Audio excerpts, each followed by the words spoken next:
So you just want to cut quite close to the root, but not into the root with the beetroot, because otherwise then it bleeds.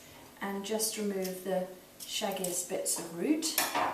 And I've got 4 pans on behind me because each colour has to be cooked in a different pan, because otherwise the colour of the purple really bleeds into the others, and particularly the pink one, which has got white in it, just discolours. Now I have, in fact, wrongly there, I've got such different sizes. I'm actually going to take those smaller ones out. I'll put them in towards the end because otherwise they will overcook. So those are the purples, and I'll do the same with the others. And then I'm just going to take the nicest of the leaves from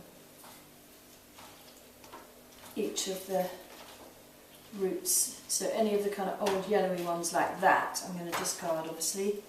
But these are really delicious. They're kind of like beetrooty spinach, and they're incredibly nutritious. Anyway, so that lot's perfect, and I'm going to discard this lot, and then I'll just move on to the other roots. So I just want to show you this pink one because it looks rather amazing. I shouldn't really cut into it when I'm boiling it, but it doesn't matter. This one's such a whopper. And so you can see how incredible that is. So that one's called Candy Stripe, or used to be called Kyoja, and that can go in the pan. So this is Burpees Golden, and again I'm just going to cut into one just to show you how beautiful they are. So really like sort of sunny, beautiful, warm colour. And so those will go in. So what I'm now going to do is a typical Greek thing, which is that you just don't want to waste any of the beetroot plant. I've only discarded the older outer leaves, but I'm just going to chop these down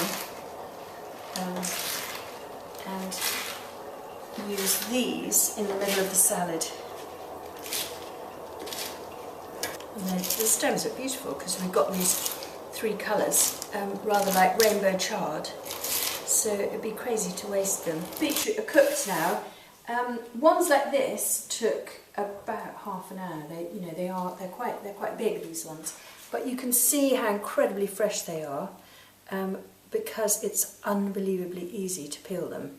What you'll find is when they've been stored for a while, they tend to be quite difficult to just remove the peel, and that's a real sign of freshness, and also having cooked it for the right amount of time. And how I tell is I just poke it with a skewer or a sharp knife, the point of a sharp knife, and just check that it's completely soft, because the one thing that is not nice with beetroot is when they're not cooked. Also, the wilted greens are completely done, and so I've just dressed those very simply. I drained them down through a sieve so that all the liquid came out, and I just dressed them with lemon juice and olive oil, which is exactly what you would do in Greece, and this is after all a Greek salad. What I'm going to do now is I'm going to make a dressing for the beetroot, and I do lots of different versions of this dressing, but at the moment I'm rather into this tahini, and naughtily this is actually Arabic, not Greek tahini. And I think it is it Turkish, I'm not sure, anyway, and it's much runnier. Do you see how much runnier it is? And I love that. It's the Greek tends to be very sort of claggy, and so I'm going to do 3 tablespoons of this runny tahini. I would probably only use 2 of the much thicker Greek, and then always really with that you want to equal it pretty much with yoghurt, and so this is a thick creamy Greek yoghurt, which I would always use now in preference to creme fraiche or anything, and I would always use natural live yoghurt because it's got really lots of goodness in it.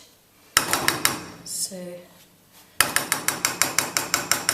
that's perfect, and then some salt. And I didn't cook with any salt with either the leaves or the roots. And then just a little 2 tablespoons of olive oil. And then just for a little bit of acidity, I would use lemon juice or vinegar. and I'm just going to use a red wine vinegar, a nice very basic red wine vinegar, just to give it a bit of sharpness. So I'm going to taste it. Very good. And then just chop in some chives. Should be using my herb scissors really. That's plenty.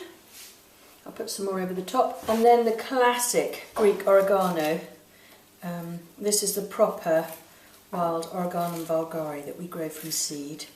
And I'm just going to very, very, very coarsely chop up those leaves, but not more than that.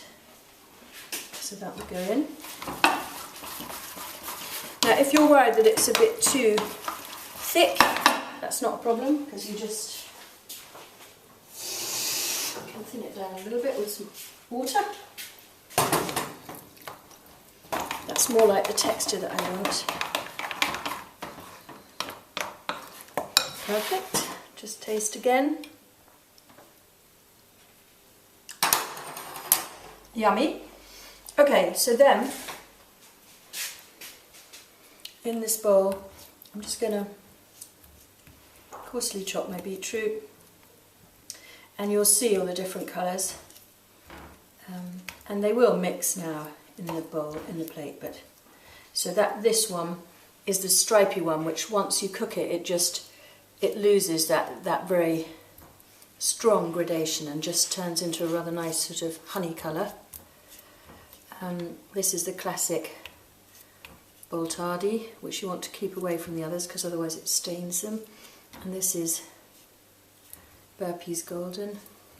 And you want to eat Burpees Golden when they're relatively small, not much bigger than this size, because they have a kind of weird, slightly metallic tang if you leave them too big, and they can get really quite tough. You can see how tender these all are. There's not a hint of stringiness in them at all. Okay, so I've got lovely colours going in there, and then there's the dressing. And then what I'm going to do is pop that in the middle of this plate, and then a mote of the already dressed leaves and stems around the outside.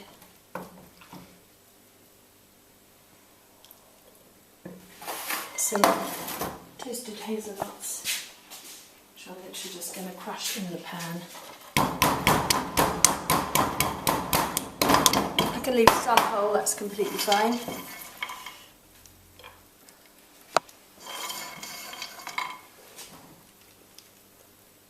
Some flowers of oregano.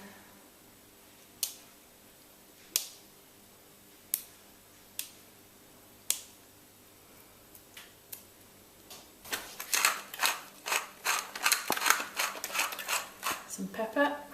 So extremely easy Greek beetroot salad, straight from the garden.